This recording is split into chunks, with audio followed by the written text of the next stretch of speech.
Creator Kingdom for you. Hey creators, Derek here, and welcome to the Writing Corner. Today we're going to talk about static and dynamic characters.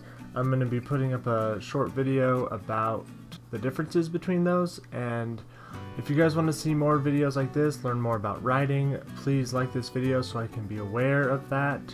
I want to incorporate this into a weekly schedule, so please let me know, and I hope you guys enjoy. So, see you next time. Have fun. Bye. We will be explaining the characteristics of dynamic and static characters and the effects they have in a story. Here, we have an empty hallway. Day after day, hundreds of students cross paths in this very hall. Currently, there are no characters present, and what kind of story do you have without characters? Ah, look! A wild nerdess in her natural goofy attire. In this particular story, this nerdess could easily be classified as the damsel in distress. Well, that, or the victim of the story. Everything seems to be fine and dandy for this character, but today is the day this static nerdess becomes a dynamic character.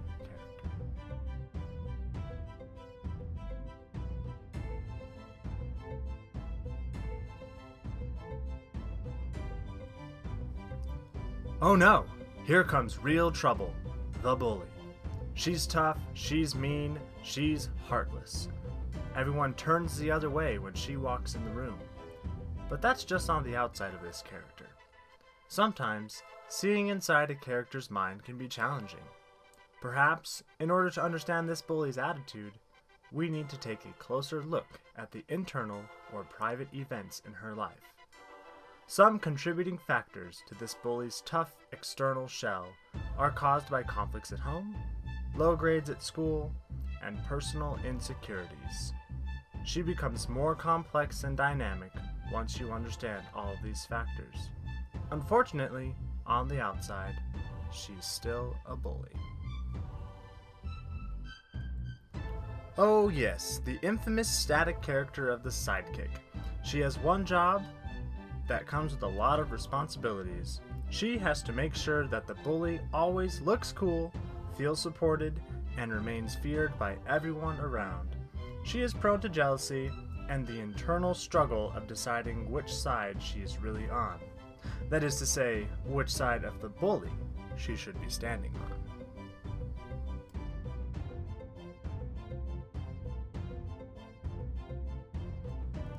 on. Ooh, that was rough. I tried to warn you that the bully wasn't nice. Anyways, now that the main conflict has affected the young nerdess, it's time to introduce our next character, the hero. Or in this case, the cute boy who so happened to tumble upon our damsel in her most convenient time of need.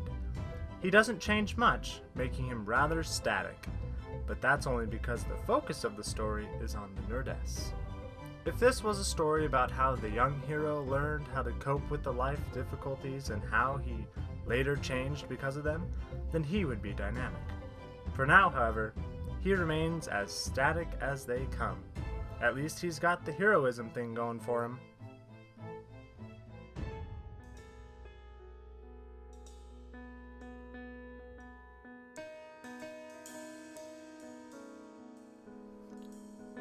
The moment of change has finally arrived for the nerdess. As the hero rescued the nerdess, she transformed into a beautiful, popular girl.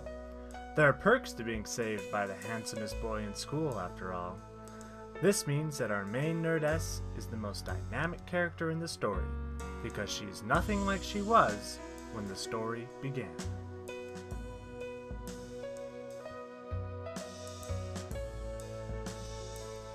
The dramatic change in the nerdess has made the bully and the sidekick very jealous, thus ending another eventful day in the hallway of dramaticness, which now, without characters, is as dull and quiet as ever before.